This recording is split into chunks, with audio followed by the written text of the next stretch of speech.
একটি ফটক টেনে দিচ্ছে হাজার মাইলের দূরত্ব।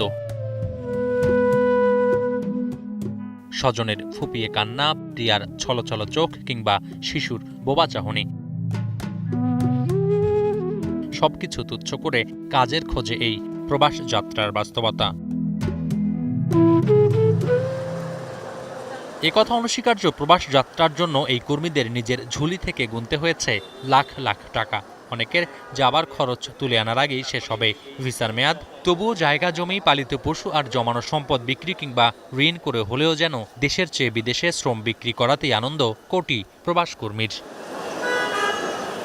বিমানবন্দরের এই ব্যস্ততা কিংবা প্রবাসী কর্মীদের এই প্রবাসে যাবার যে অপেক্ষা, সেই অপেক্ষার বিমানবন্দর পর্যন্ত আসতে প্রবাসী কর্মীদের যে কয়েকটি ধাপ পার হতে হয়েছে, প্রত্যেকটি ধাপেই গুনতে হয়েছে নিজের পকেটের টাকা।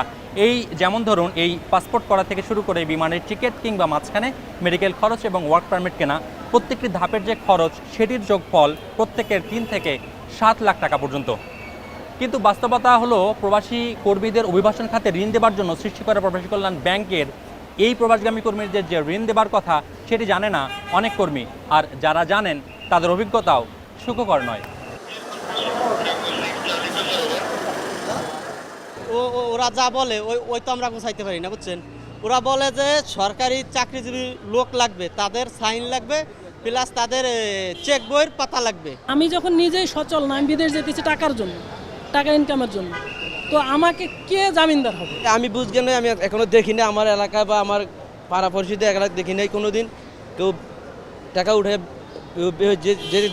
যেটা বলছেন আপনি, এটাতে কোনোদিন টাকা উঠাতে দেখিও নাই। ব্যাংকের মাধ্যমে যাইলে আমাদেরকে ঘুরাই, ঠিক মতন দেয় না। আজকে বিগত 16 বছর ধরে বাইরে আছি, কোনো সেবা যন্ত্র কোনো কিছু পাইতেছি না প্রবাসী কল্যাণ ব্যাংক থেকে।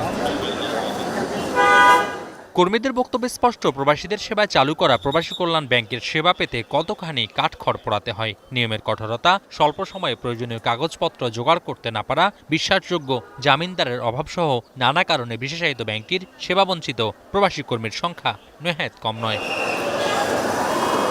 2011 সালের এপ্রিলে যাত্রা শুরুর পর এক যুগে মাত্র 1.5 লাখ কর্মীকে সরাসরি ঋণ সেবা দিতে পেরেছে প্রবাসীর সেবায় যাত্রা করা প্রবাসী কল্যাণ ব্যাংক। বিদেশগামীদের জন্য অভিবাসন ঋণ, প্রবাস ফেরত কর্মীদের জন্য পুনর্বাসন ঋণ, প্রবাসী পরিবারের জন্য বঙ্গবন্ধু অভিবাসী বৃহৎ পরিবার ঋণ ও বিশেষ পুনর্বাসন ঋণ নামে 4 ধরনের সেবা দিয়ে থাকে প্রবাসী কল্যাণ ব্যাংক।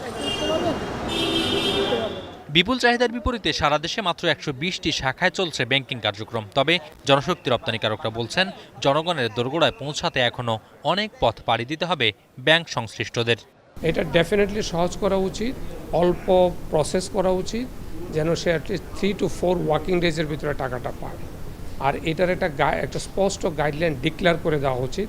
যেখানে ব্রাঞ্চ খুলেছে তাকে সেবা সেখানে দিতে হবে, এই দায়িত্ব ব্যাংকের, এই দায়িত্ব পুরো ব্যাংকের কর্তৃপক্ষের। যদি ব্রাঞ্চে খুলে থাকে, আর যদি আমি কোনো রকমের আমার জনবল আমি দিতে পারবো না, তাহলে আমার ব্রাঞ্চে খোলার দরকার নাই। কারণ আমার ব্রাঞ্চ খোলা মানে ওখানে কস্ট ইনভলভমেন্ট থাকে, আমার কস্ট ইনভলভমেন্ট মানে আমার ওখানে সার্ভিস দিতে হবে। আমি যদি সার্ভিসই দিতে না পারি, আমার এই অহেতুক এই কস্টটা তো আমার অপচয় হচ্ছে। তবে ব্যাংক কর্তৃপক্ষ বলছে ভিন্ন কথা। কিছু সীমাবদ্ধতা থাকলেও বিগত 3টি অর্থ বছরে ঋণ সহায়তা দেবার ক্ষেত্রে অতীতের সব রেকর্ড পেছনে ফেলেছেন বলে দাবি ব্যাংকের ব্যবস্থাপনা পরিচালকের। স্বল্প সময়ে ঋণ দেওয়ার আকার 3000 কোটি টাকা ছাড়িয়েছে বলেও মন্তব্য এই কর্মকর্তার। পুরো প্রত্যাশা আমরা পূরণ করতে পেরেছি সে কথা আমি বলবো না। গত 3 বছরে এই আগের দেয়া ঋণকে 3 গুণে পরিণত করতে পেরেছি।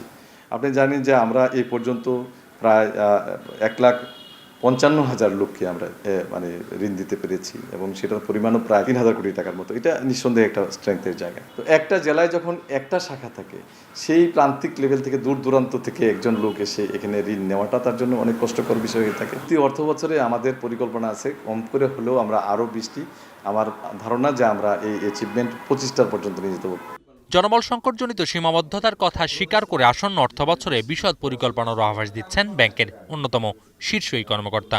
প্রযুক্তিতে যে এক্সপার্ট সেই ধরনের লোকবলও কিন্তু আমার লাগবে। সোনালী ব্যাংকের 1229টা শাখা, সেই 1229টা শাখার নেটওয়ার্কের মাধ্যমে তারা তাদের কিস্তির টাকা জমা দিতে পারবে। আমাদের যে মূল মোটো ছিল 3টা, একটা হলো বিদেশে যারা যাবে তাদেরকে প্রেরণ করা, বিদেশ থেকে যারা ফেরত আসবে তাদেরকে পুনর্বাসন করা, পাশাপাশিভাবে সরাসরি এই ব্যাংকের মাধ্যমে রেমিটেন্সটা এনে রেমিটেন্সের অবস্থাটা ভালো করা। বিশেষজ্ঞদের পরামর্শ, অর্থনীতিতে দৃশ্যমান অবদান রাখায় আরও বেশি রাষ্ট্রীয় বিনিয়োগের দাবিদার প্রবাসী কল্যাণ খাত। একই সঙ্গে সেবা সহজীকরণের মাধ্যম হিসেবে ওয়ান স্টপ সার্ভিস চালু করা গেলে প্রবাসী আয়ের গতি হবে আরও বেগবান। রেমিটেন্স পাঠানোর উপরে 2.5% পরিমাণ ক্যাশ ইনসেন্টিভ দেওয়া হচ্ছে এবং সেটার জন্য সরকারকেও ধন্যবাদ দেওয়া যেতে পারে। কিন্তু তাদের যে বিভিন্ন রকমের চ্যালেঞ্জগুলো রয়েছে এবং বিভিন্ন রকমের প্রয়োজনগুলো রয়েছে, তাতে কিন্তু তাদের জন্য ফিসক্যাল সাপোর্ট বা বাজেটারি সাপোর্টের কিন্তু অনেক সুযোগ রয়েছে এবং সেই জিনিসগুলো আমাদের নজরে রাখা দরকার। পাসপোর্ট বলেন, মেডিকেল টেস্ট বলেন, কনসার্ন যতগুলো কাজ বলেন, প্রত্যেকটা জায়গায় কিন্তু সরকারি রেটের চেয়ে অনেক বেশি পরিমাণে তাকে দিতে হয়। শুধু দেওয়া না, ভোগান্তি, সে বোঝে না কার কাছে যেতে হবে, কীভাবে যেতে হবে। যখন দেখবে এগুলো খুব স্মুথলি ওয়ান স্টপ একটা সার্ভিসের মতো হয়, যদি ওয়ান স্টপ সার্ভিসের মাধ্যমে তার সবগুলো কাজ হয়ে যায়, তখন কিন্তু সরকারের খরচও কম হবে এবং ওই লোকেরও কিন্তু অনেক সাশ্রয় হবে। তবে কেন্দ্রীয় ব্যাংক থেকে এরই মধ্যে 1000 কোটি টাকা বিনিয়োগ পাওয়া প্রবাসী কল্যাণ ব্যাংক আসছে বছরগুলোয় সেবা নিয়ে যেতে চায় প্রবাসীদের দোরগোড়ায়। প্রবাসী অধ্যুষিত এলাকায় বাড়াতে চায় রেমিটেন্স বৃদ্ধির প্রসারণা। সেই উদ্যোগ কতটা কার্যকর হয় নির্ভর করছে সমন্বিত পরিকল্পনা বাস্তবায়নের উপর। মোকাররম হোসেন, এখন, ঢাকা।